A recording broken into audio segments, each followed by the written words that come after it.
Welcome back to another edition of the Hooper's Almanac. If I sound nasally, it is allergy season, and this is a common thing here on the Hooper's Almanac. Every March, late March, I get hit with something. So, uh, yeah, it's gonna be a fun time for that. But we're not here to talk about Mitchell's nose problems. We're here to talk about the Unrivaled and its conclusion of its first season. We're gonna have Adam give his thoughts on that, and then the four team bucket that we're doing. We have two good teams. One really good team, one good team, and then two I have no idea. Watching one really bad team and one really I don't know what the hell they're doing team. So it's gonna be interesting. But before we dig into everything, let's bring in our friends from Green Top.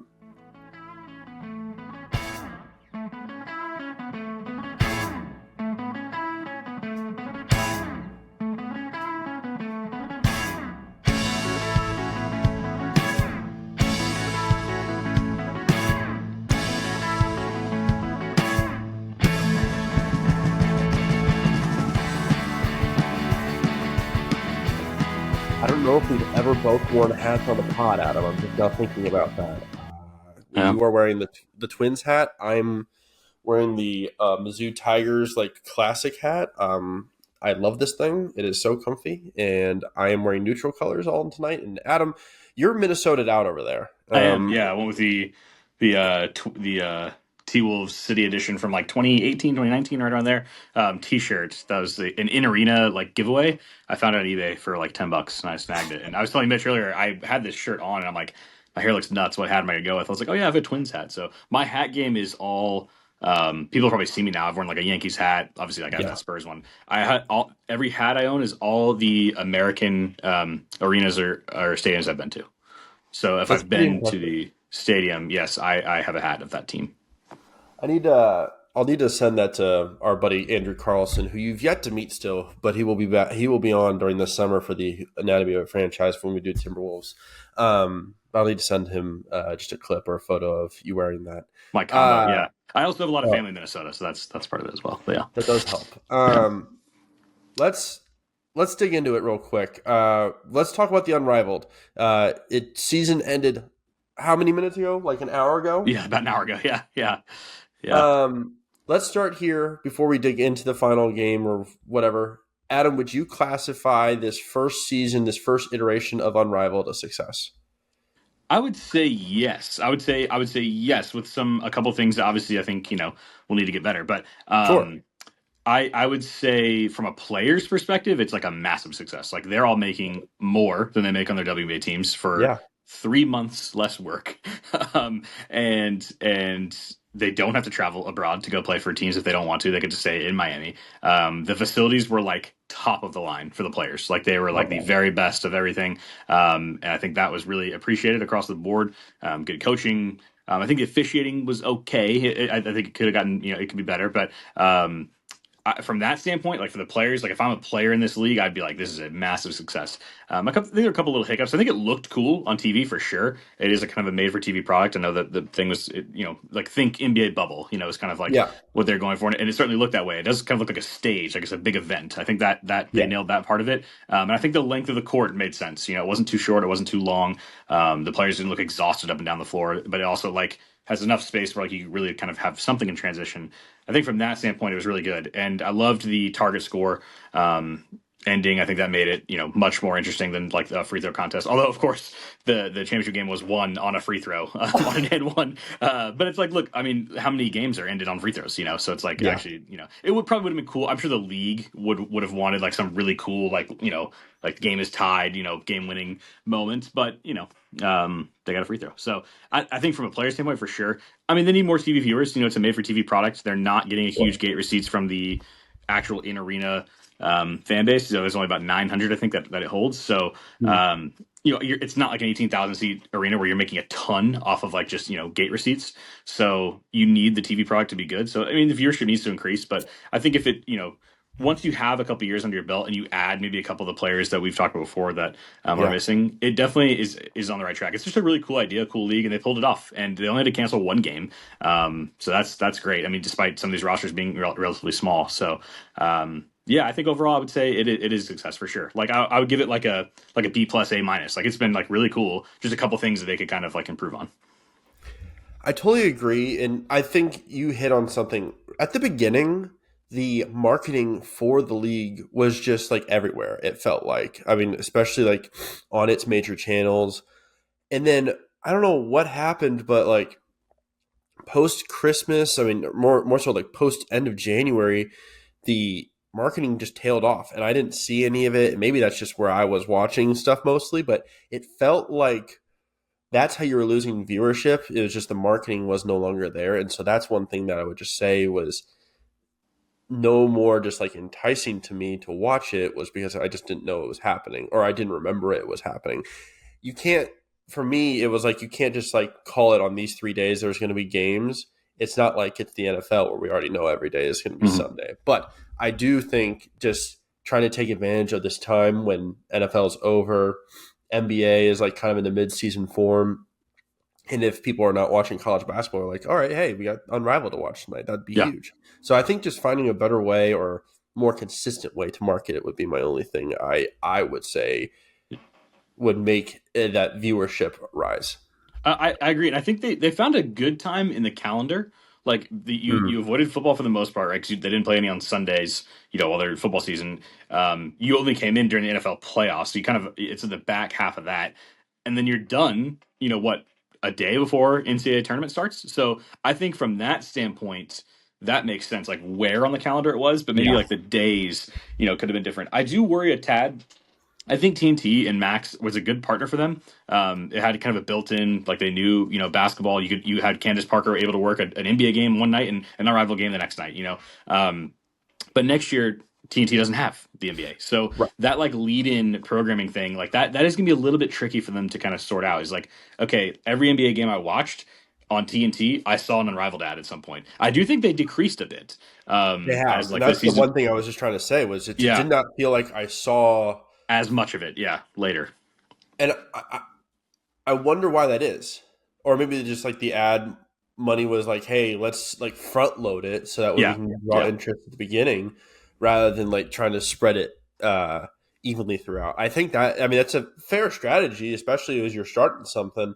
I just think sprinkling it in more, maybe I'm wrong. But no, I understand the strategy of front loading it so that way when we get to later in the year, you're not having to uh, spend money on that. So yeah, I don't know. It's there's two No, different trains of it's thought. tough. It's really tough breaking into the American sports scene. It just Oh my is. I mean, gosh, yeah. we have our habits, right? We know when the calendar hits, like at this time we do this, at this time we do this. It's why the COVID thing, people still don't give like the proper credit to some of the stuff that was won during COVID, not just in basketball, but like in all other sports, because like, oh, it happened like when I don't normally watch that. So like I don't value it as much.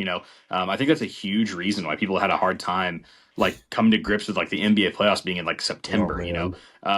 But it's like it was still the NBA playoffs. I just think people like their kind of systems and routines, and like you said, we have football every Sunday, and we know that, right? So it's going to take a Yeah. while for if Unrivaled, even if they settle on like a Friday, Saturday, Monday schedule, like it's going to take us a while to like learn that and create that habit. Like we've had football for I mean, decades and decades, and like able to build that Yeah. habit. So that's the wrong thing to compare it to. I mean, I think that's like obviously the NFL is an absolute juggernaut. So the time of the year I think made a lot of sense. The kind of January to March. I think that was smart. I think they'll keep that moving forward. We're still in basketball season, so people are in basketball mode. So they're thinking like I Yeah. want to watch some pro basketball. I mean, I bet there are people who watched some of this that don't watch the WNBA because like they're off of basketball mode in July and August, right? Yeah. So I think there are Yeah. some people who probably tuned into this. They're just like, oh yeah, like I'll like yeah, I watched the NBA game yesterday. I'll keep it on TNT or TNT was left on at the bar right from like the night before when like the NBA game was. People were like, oh yeah, this is cool. I'll keep this on. Like so, I think that was smart. But yeah, there's little things I think to tweak, and I think the gameplay itself was really like exciting. I think like for I mean again I know the president of the league, so I'm was really rooting for it, but like you're like kind of what they want is like how do we Yeah. get like people who love basketball who like will give this kind of a shot. So like what like when you watch like the play, are you like, oh, this actually like looks different, this is cool to me, or was it kind of like a 3-on-3, I don't know, like am I as into this? So I think the 3-on-3 aspect of it was interesting to keep up with because it was different. And of course, like you said, the sizing of the court made sense for the type of league because you're like, okay, we don't want to like tire out these women. Just like you don't want them running up and down the court on, I mean, as big of courses they already play on. You're like, all right, yeah, let's try to limit that a little bit. Um, Oh, 94 feet, 3-on-3 would have looked terrible. Like, oh, that's the other regard, thing. Yeah, just aesthetically, and regardless of who's playing, men, women, it just like it looks so ragged. Like if you're playing full court 3-on-3, like a legitimate full court. I I grew. I mean, in college, I had just marketing and like strategic communications guys all around me, and just like the brain that they've given me of like aesthetically, this looks just so much better, and like just different lingo. That's exactly what like 3-on-3 basketball on 94 feet would have been. It would have been like, holy crap, this is gross.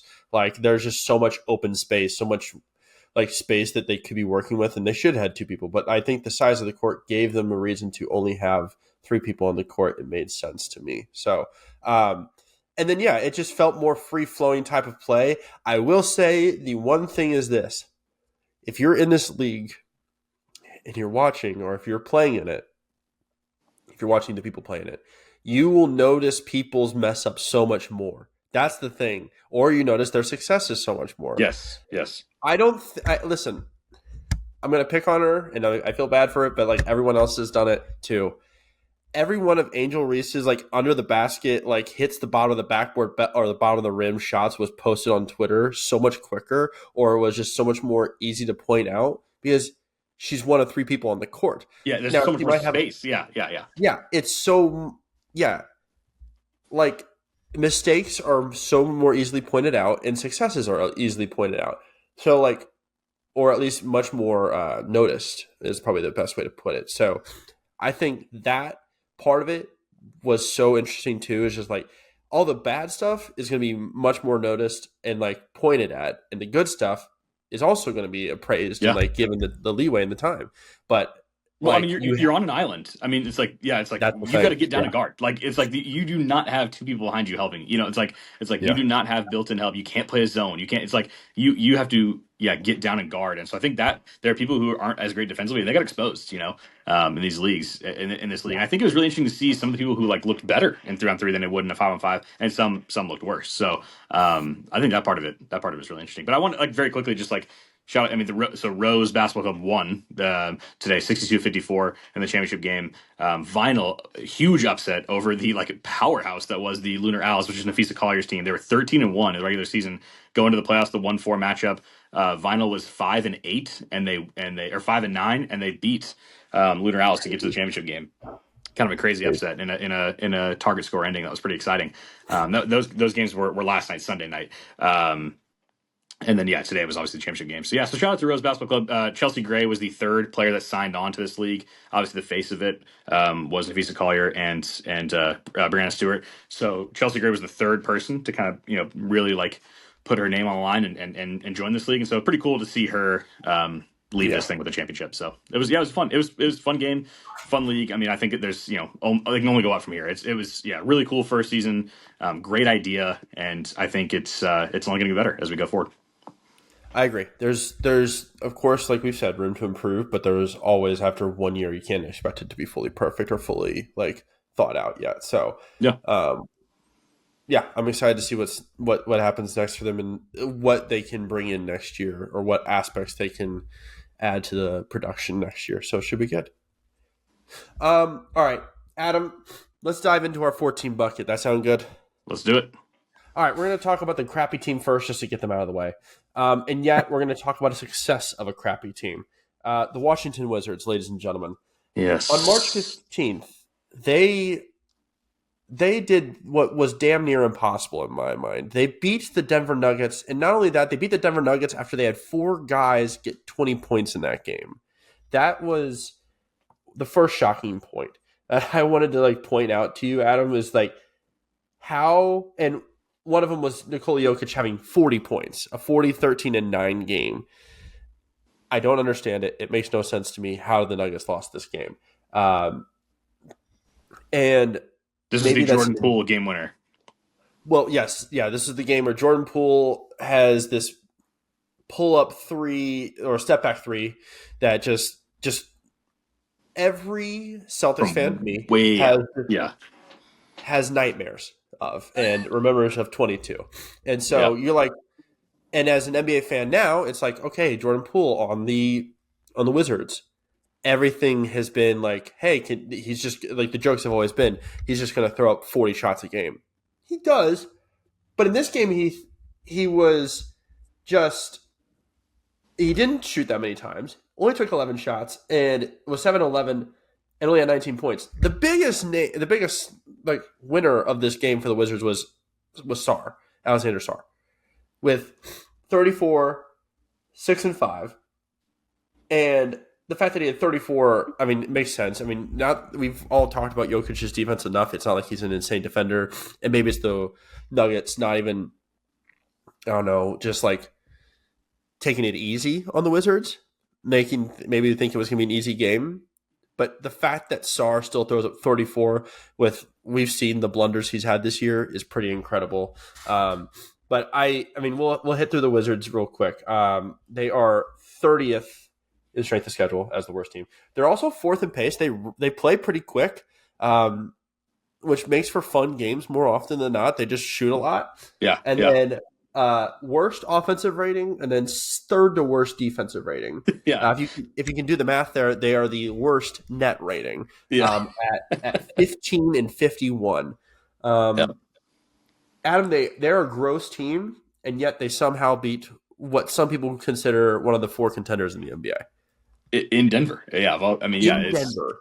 yes. No, that was a crazy game. I mean, it's funny when you pull up their basketball reference page and you like have the the little grid that has like their results on it, and it's just so much red, just so much red for losing, and they're like big like losses, like 25, 30 points, 21, 24, 26. It's like these are all like in a row. These are just like terrible losses, but yeah, they're just a really bad basketball team, and I mean, I don't know. There's not much more to say. I do think the young French wings are kind of like one of the bright spots of the team. Bilal Koulibaly and Alex Sarr. And then you combine them two with Zachary Risache, and the French wings are coming. 2028 LA Olympics. You never know. But yeah, this team is just. I don't know, man. I like they're almost like an experiment more than like a basketball team. I mean, they're so young. They're just like So young. so unbelievably young.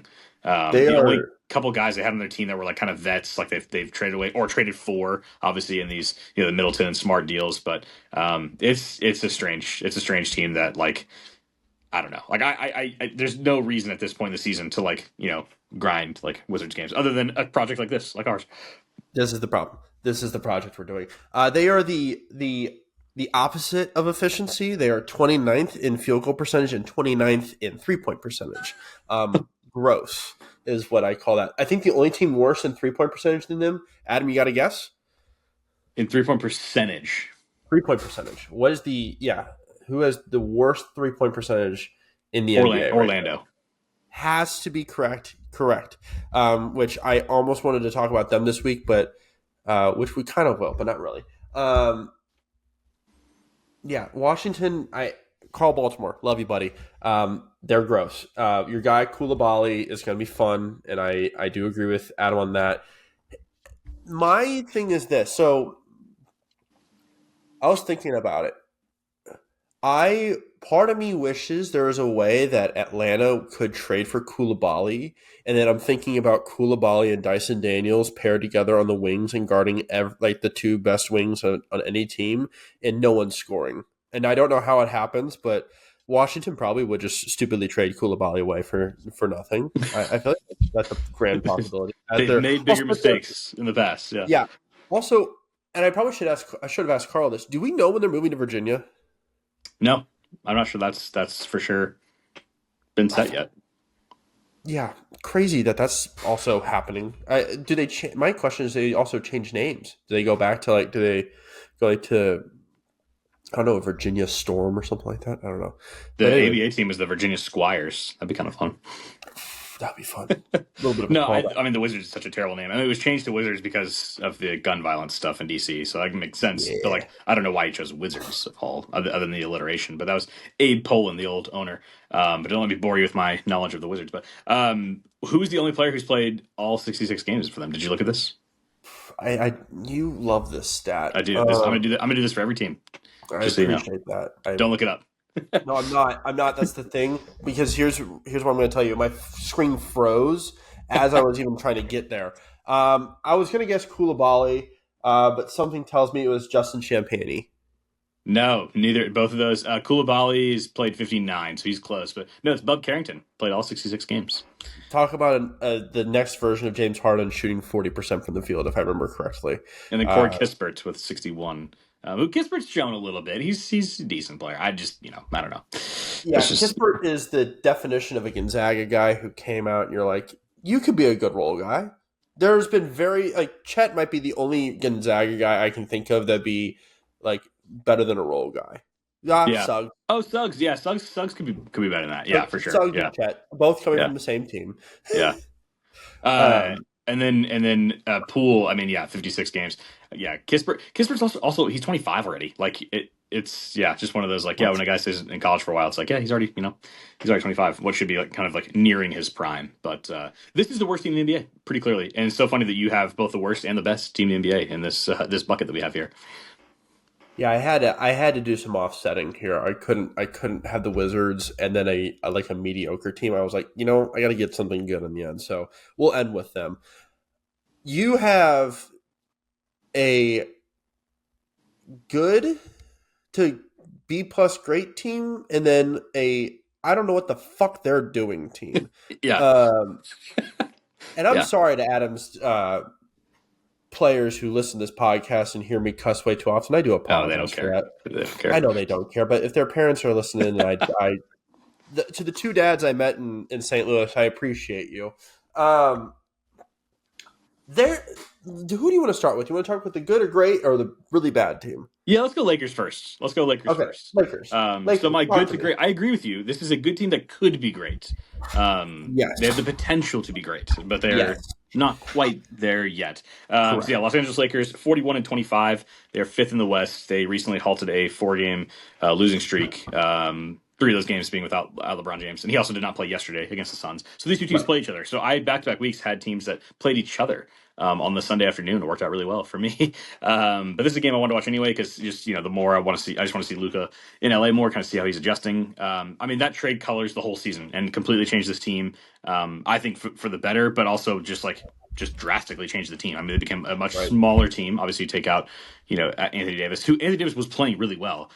But can you imagine had they not made that trade and he got hurt with the Lakers? How much of a disaster this Lakers season would be right now if they just. I mean that would be a bad look, Although, I especially mean, with we're LeBron out we're now. seeing Anthony Davis is ramping up to come back for the Mavericks. True, which is so weird because they are Well, done. But also the um, Mavericks are in cap hell right now, and they might have to forfeit games. So that's yeah, their thing. which is crazy. Yeah, yeah. The Have we Mavs ever? All man. right, Adam, historian. Have we ever had a team forfeit games because of not enough players? No, no. That's crazy. No. The only time we've missed games like that, like, because you can always find just like a 10-day dude off the street, like that's always like. But because of their cap situation, they can't. But like, there's been teams who like, man, last second they signed a guy, but no, never totally forfeited a game. That may have happened like an ABA.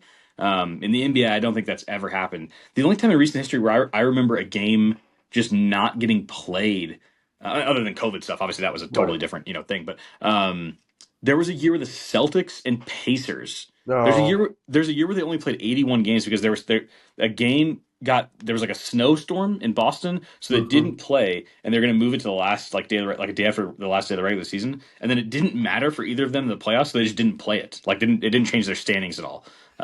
So they both just played 81 games that year. Really kind of random. It wasn't that long ago. It was like maybe I don't know 2017 something like that, I'm trying to remember. but yeah, it was right around that period. But yeah, no, just a total like forfeit of a game. I'm not sure that's happened. I mean, post merger, definitely not So in league history. the only time I remember it being close, there was a Blazers year.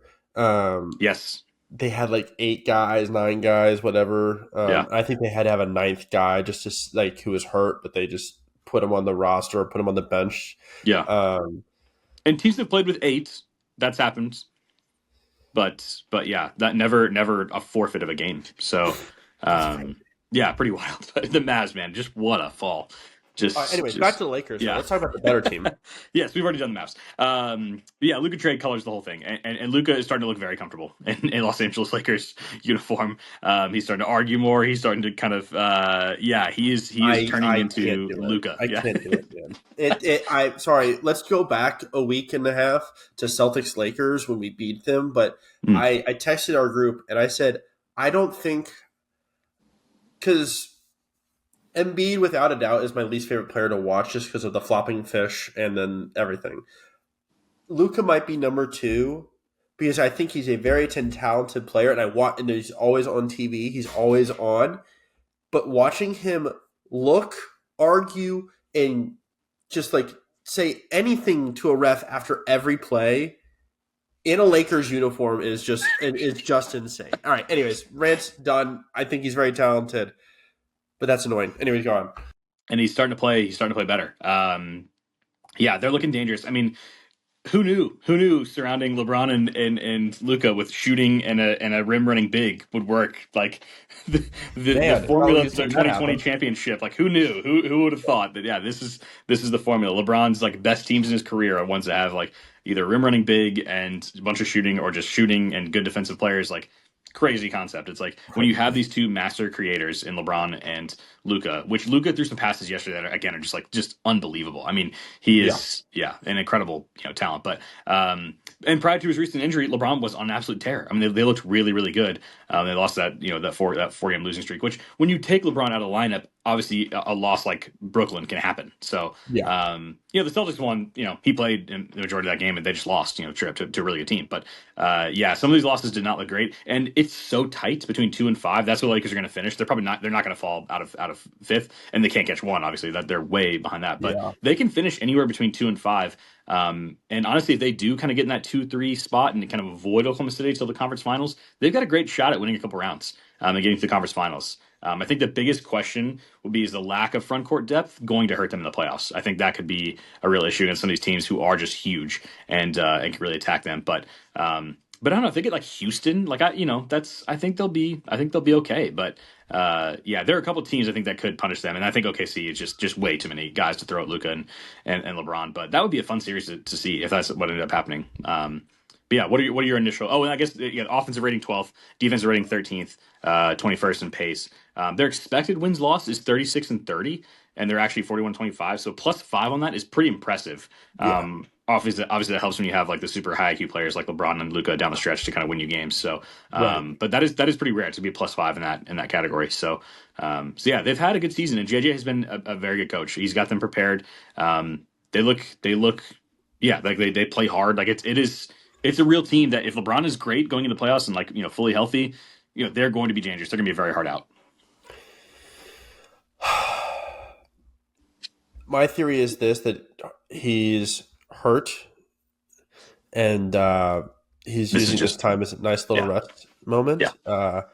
He wanted to play in the Boston game, and if it was close or if they were losing, he was gonna just be like, or no, sorry, if they were losing, he's gonna be like, yeah, I'm just done, and just like use that as his way on national television to say, I need a break.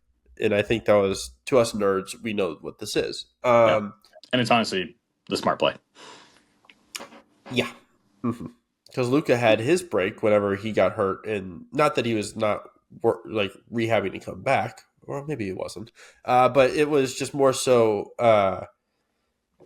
he had the actual break. So I'm curious as to see how LeBron looks come.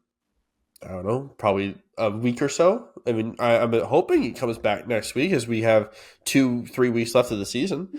So I'd like to think he's back soon. This team is crazy dangerous, especially if LeBron's playing at the high intensity of defense that he was playing when Luka joined the team. It was pretty incredible. They have defensive wings galore, and Vanderbilt fouls like no other every time. I need to. That's a stat I wish I tracked better. Is fouls per minute per game. Yeah, Because I think Vanderbilt and Isaiah Stewart are up there for like two of the higher like Jaren foul. Jackson. Yeah, probably. you're probably right. I think Jaren Jackson's only thing is that he's gotten better. Now, 2 years ago, Yeah, Jaren it's gotten better at Jackson, that. Yeah, absolutely. I also think Jaren Jackson gets a little bit better. Unfortunately, the why am I blanking on the word? The something of a doubt, the benefit of the doubt, benefit benefit of of the the doubt. doubt. Jesus, am I There you am I go. 27? What the hell is happening? He also gets the benefit of the doubt now that he's won a Defensive Player of the Year and that he is kind of got a bigger star name to next to him. So, Yeah, uh, Memphis versus LA. I'm picking Memphis. I'm just saying that right now, and I hate that I said that out loud. If somehow it's Houston versus LA, I'm picking LA. what about Golden State, LA? I'm watching That Golden State Denver right now. that would be so fun. That'd be such a Lakers, fun series. Probably the Lakers. I think so too. And I hate that I said it.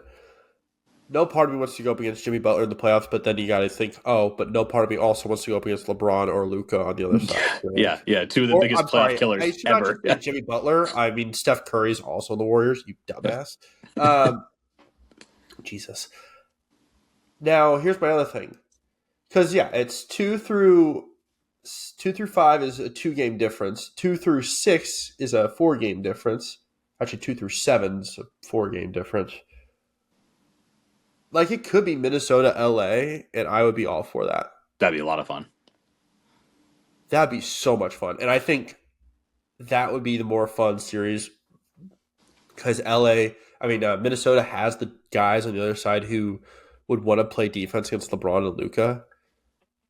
And the fact that Minnesota lost to Luca last year, they're like, Yeah. get this guy off my court. So I think that'd be fun. What's the most fun series you think would be for the Lakers? Would it be Minnesota? Yeah, I mean, it could be. It could be. I mean, this would be a really kind of crazy turn of events. But Lakers Nuggets could be the first round series. I mean, that would be fascinating. The conference finals from a couple years ago, obviously a first round matchup last Jeez. year. Yeah, and then of course if it's Lakers Wolves would be a lot of fun though. We haven't seen that in a long time. That was the 2004 Western Conference Finals. Was Lakers Yeah, Wolves. So yeah, I that would actually be a really fun series. That's one that I wasn't actually thinking about because of kind of how they're seated. Actually, still is a possibility. And Minnesota's on an absolute tear. We'll have to do that's the them thing. pretty soon. Yeah, they look great right now. So they could jump. They could still jump up a little bit, but they can't get. I mean, there's so many teams that they'd have to pass to get up to like two or three. That's not happening. But I don't know. It's a 3 game difference, Adam. but 3 game. It's not just 3 games though. It's the amount of Oh, you're teams. right. You know what I mean? Like if it was like one team they were chasing, they could do that. But there's so many teams that are going to keep winning games that you can just kind of cancel each other out, and they got to play some of those teams. So yeah, that's going to be yeah, it'd be tough for them to climb that high. But no, I love that it's so tight because we can't really anticipate. And then just the race to get out of the play-in is going to be so awesome. Like just to get that 6th seed. So that it's so fun. I mean, the play-in has helped so much in terms of the playoff races and keeping the back end of the regular season interesting. But my trivia question that I ask for every team: who's played the most games on the Lakers? Austin Reeves. Reeves is second with 59. Okay, hold on. It's not Bronny James. No, Uh, no, no. He's actually played more games than I thought. I was like, oh wow, he actually is yeah, it in the but teens? yeah, 19. He's actually played 19 Okay, games. I was Yeah, gonna say I feel like I've at least seen a few of them. Is it Jackson Hayes? no, Okay, who is it? Dalton Connect. The man they traded and didn't trade? Yes, and the only reason he Wow, missed games was because of that incident. that's crazy. He's played in 63 of the 66 games, and yeah, kind of surprising. He's the guy. He's the leader in games. LeBron's at 58. Obviously, he was the leader, but then with these recent missed games, he's kind of fallen off the path. But yeah, let me make sure. Yeah, Bronny, 19 games, averaging 1.6 points per game. So, but yeah, I think the Lakers are in a good spot. They obviously the dumbest comment ever. It's like they need LeBron healthy. Like they're not doing anything without him. Yeah. But if he's healthy, they're going to be a tough out in the playoffs, and I'm excited to watch them in the playoffs. Let's go to the other team that was on the other side of the game that you watched, Yes. who quite possibly might be the worst bad team ever. Worst good team. Sorry, I said that wrong. Worst good team ever. Like they have the talent to be so good, but they're so bad at them. Like in your mind, has there ever been a team that compares to this Suns team in your we can say like post 2000? I mean, or just in your NBA knowledge, is there anything that's been like this bad? You know, it's funny. There was a guy who actually made a graphic of a bunch of different teams, and he included the 12-13 Lakers, who had like it was the Nash and Dwight and Kobe and Powell and all that stuff, and it's like, yeah, they were not nearly as good as people thought they were going to be, and Nash got hurt, and it just wasn't, it just didn't work. Dwight left in Right. free agency, so like And they're there's all teams like, old yeah, and they're all outside of old. Dwight. But they still like were okay. Like they made the playoffs. They Yeah. were 60. Their record wasn't like that bad. Like they weren't good. There was the Nets team with KG Pierce, who like they still won a round. Like they still went to Yeah. the second round. Like I don't know. There's a lot of teams like that where it's like, okay, they weren't quite as good as we thought they'd be, but they were still good. This team just sucks. Like this is and it's not like, I mean, look at the games played. Like these guys, they're playing. It's just like they're not good. Well, I Adam, I, I that's the part that I don't get. They're two main guys are playing. Beal's played 48 games this year, so it's not like he's missed a lot. I mean, he's missed 20 games. Yeah.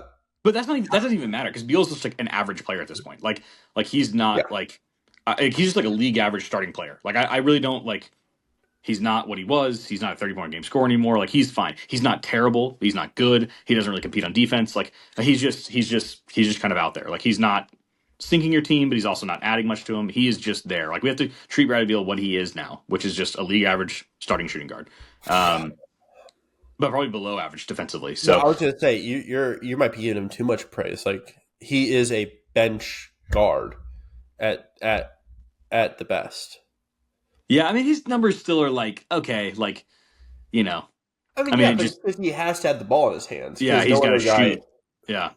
But they do have other guys who like, obviously can take shots. I mean, and like KD, like on the surface of it, it's like shit, 27 points a game, like 6 rebounds, 4 assists, like true shooting's okay. His effective field percentage is decent. And it's like, like this is a pretty good like Kevin Durant season playing 37 minutes a game. He's only missed 12 games. Like, I mean, but it's like it just doesn't matter. I mean, he's nowhere near the defensive force that he was, a couple years ago. And he just doesn't have the same pop like night to night. Like he's not as capable of just going nuts like he used to be. That's just Yeah. not happening anymore. He's become a better passer with time, but I don't know. And then Booker's just been it's been solid, but like a little bit down. Shooting numbers are down across the board, but not like a lot.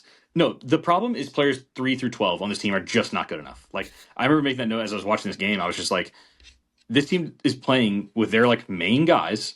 The other team is missing LeBron, and it was never a game. Like it was never really in doubt. The Lakers controlled it the entire way. They're up 17 at the half. They win the game by 11.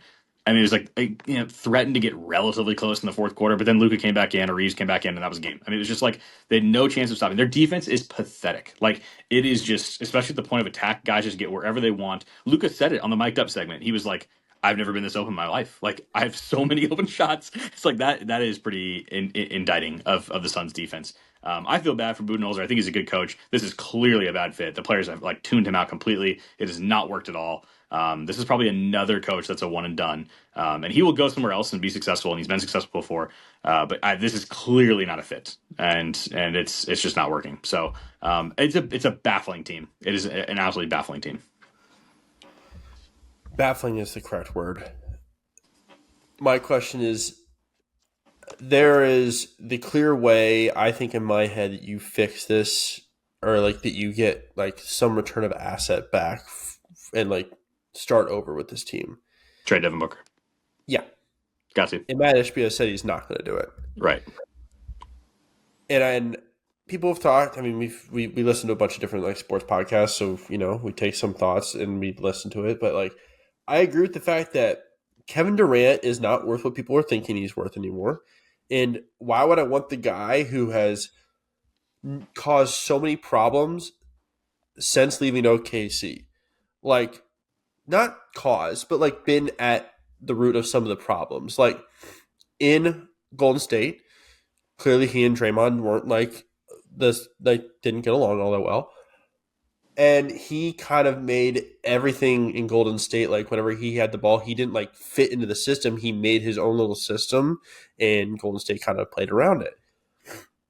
Brooklyn brought in Kyrie and James Harden and basically just said, hey, give away the farm for these two guys. And now Brooklyn has since recovered from that, since trading Kevin Durant and also trading away Miles Bridges for 5 first-round draft picks. Still is wild to me. Mikal Bridges. ridiculous. But Brooklyn has somehow come back out of this and remained even in my head. Um, Phoenix has nothing. And Kevin Durant also was like the guy who wanted to have, who got, I mean, correct me if I'm wrong, was it two coaches fired in Brooklyn? It was Atkinson and and Steve Nash. and Nash, yeah. He got, he was a part of the Monty Williams firing and also Vogel. He's had what, five different coaches since being in Brooklyn? So what, like for 5 years, for 4 years? No, I can't count. 6 years, five different coaches. So he left Golden State in the summer of 2019. So that's 6 years, and he's had Atkinson, Nash, and then obviously into Phoenix with uh, Monty first, and then he got fired, right? In summer Yeah, 2023. Bring in Vogel. Vogel, and then now Budenholzer, and they might get rid of him this summer. Also Jacques Vaughn. We can't forget him. Oh yeah, yes, so six. So he had six Six coaches in 6 years. coaches. That's crazy. Yeah, That's crazy. All right. and those aren't So all his fault. Like that's not what we're no. saying. You're right. But it's like okay. This is weird at this point. Like this is a strange trend. And that's what I'm saying. Like, why would I want to bring in that, like, not voodoo, but like possibility? Like, hey, this guy might not. I mean, like, there's a thread here. There's a common theme, like with this guy. Like, there's some things that follow him. Whether or not he still thinks he's the guy or not is also up there. So I don't know. I'm worried about, like, I don't think Phoenix gets the haul back for Durant that they're expecting they're going to get They're back not for going him. to. No, I think we're now seeing as they age, and LeBron again is still like old, like a fair Crazy. bit older than him. Like how LeBron is just has much more to his game than Kevin Durant does. Like the his overall game, like the physical force that he plays with, the creation for others. Like he's able to maintain this All NBA kind of like raising up these kind of like average groups around him that KD just is not able to do anymore. He was able to do it for a long time in his career. Yeah. But I think it's pretty clear this year. It's like this roster shouldn't is not this bad. Like they shouldn't be. Now I do think that the players 3 through 12 it's pretty rough. And the two guys who played the most games on the team, they played all but one game, is Tyus Jones and Mason Plumlee, and they just have not been good enough. Like they just like those guys haven't been good enough. Beal hasn't been good enough, and then obviously the back end of the bench. I mean, none of the rookies, Dunn, like Gillespie, all these guys, like they just have not been a good enough team. And it's a very tough Western Conference. So we did it when we did our preview stuff on the West.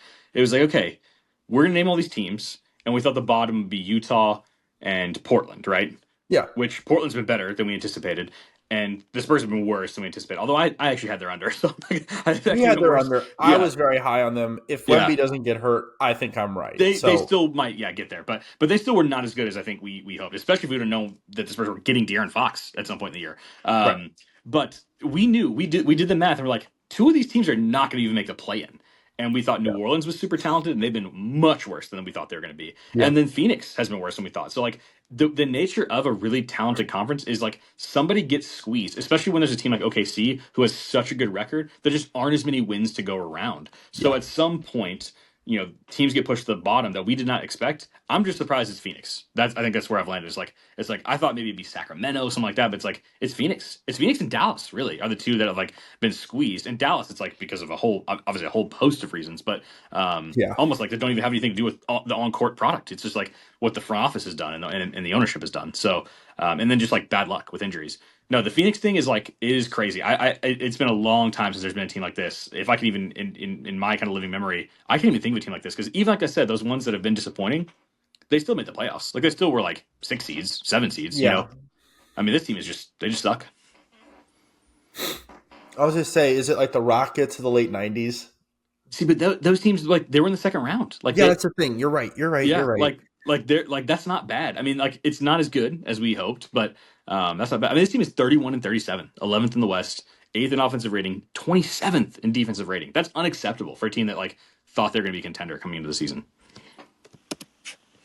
I might be mad at myself, and I'm trying to remember not whether or not where did we have Phoenix? At We the had him in like beginning? that second tier, like not upper tier contenders, but we had him in like that second tier. Okay. I was trying to remember that. Yeah, it's bad, Adam. It's not fun to watch. You talk about their defense. Like there's moments where they're like the guy can just dribble up and just shoot a three. Yeah. Like guys don't know who they're guarding. Defense isn't set ever. It always feels like they're scrambling.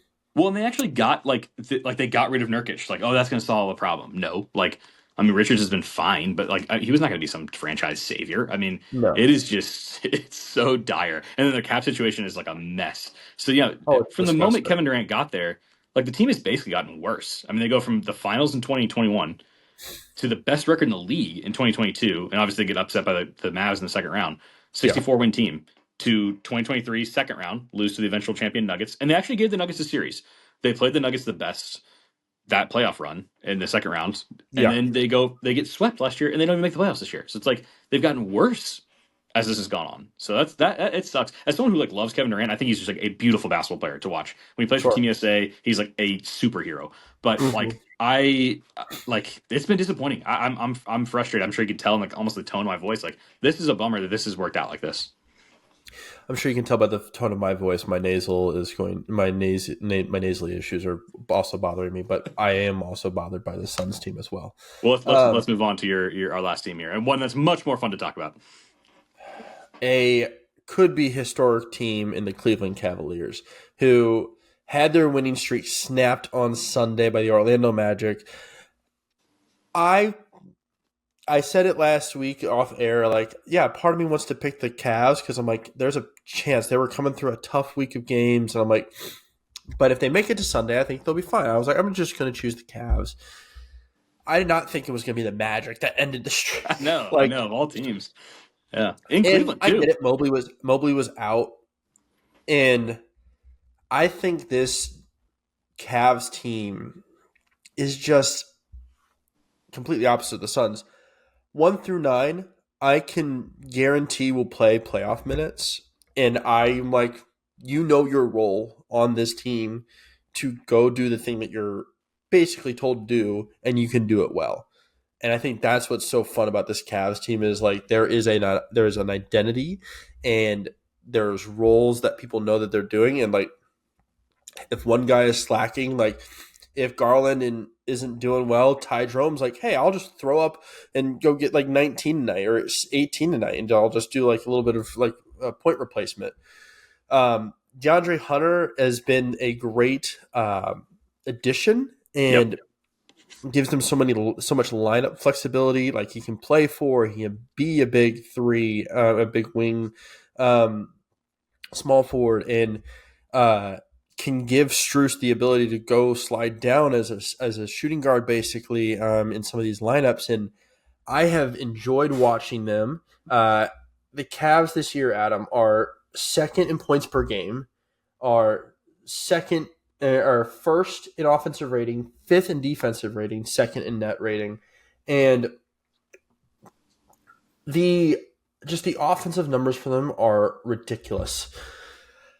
Second in field goal, first in 3-point percentage, and I'll take 11th in free throw. So they are just out of this world, and they don't turn the ball over.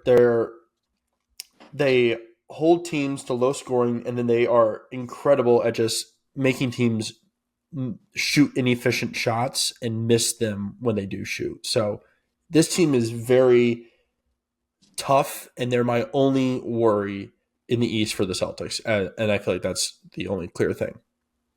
Yeah, yeah, they're phenomenal. I mean, I mean, them in Boston on a collision course for the conference finals. I mean, I really hope it happens. You know, the Knicks, you know, they could give Boston a little series, but I mean, Boston's just got too much for them. But this could be an all-time like conference final series. This could be so fun, and it's so interesting to have these two teams match up. Right, they played last year.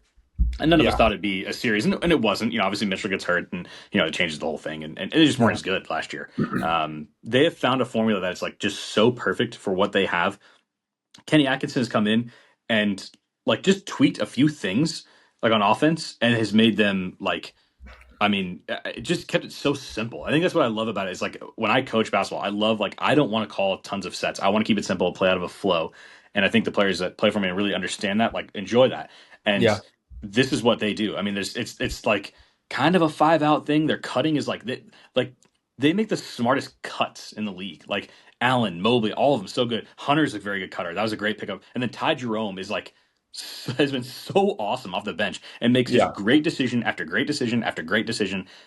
Super high IQ player. He has been a perfect fit with this kind of main group. And then Mitchell has been like phenomenal. Like Mitchell is yeah. first team All NBA. He is been so good. Garland's taken a little bit step forward after a bit of a down year last year, dealing with some injuries, and then Mobley's taken a huge step forward. So I am so impressed with this team. I love watching them. If I can kind of catch them, they've been the one team that like on the bus, like coming back from a game. If I'm not in conversation with someone, I'm watching a little bit of a Cavs game. I've learned from them like how they like I think Kenny Atkinson was talking about it in an interview one time. He's like, the cutting for us is not just about like that guy getting the ball, obviously, which is like this is just basic stuff, but like not about that guy getting the ball, but like the vacuum it creates of like space that someone can kind of use behind that, or the ball handler can use, like just really kind of like simple stuff that they've kind of incorporated in their offense that has made it, pretty clearly the best in the NBA. So this is a very real team and a very real contender. If they're totally healthy going into the playoffs, which they have been for the most part this year, they will be an incredibly tough out even for your Boston Celtics.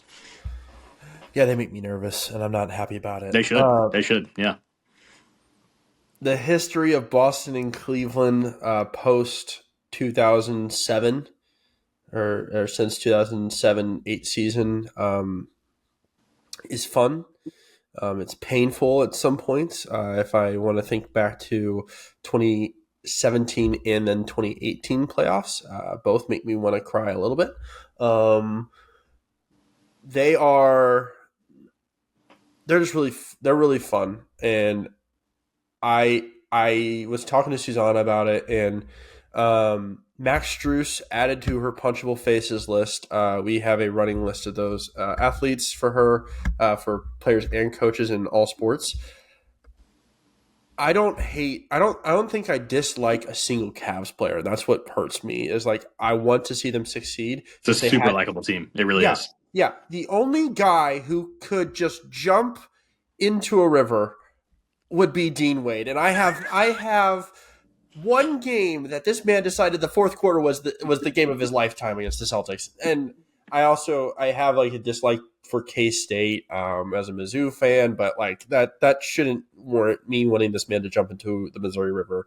No, I just think they're a very likable team. They have so many just likable, uh, just like characters on there, and I've always been an Allen guy. I've loved Jared Allen, and then I think I was worried when they got rid of Karis LeVert. I was like, okay, they're losing some bench scoring, but I think what it actually gave was an opportunity for guys on the bench, and I think it gave Garland and Mitchell more time of like, hey, it's our turn to create for others rather than like giving Karis LeVert like 10 possessions in the game to like try to go ISO on someone. And so Yeah.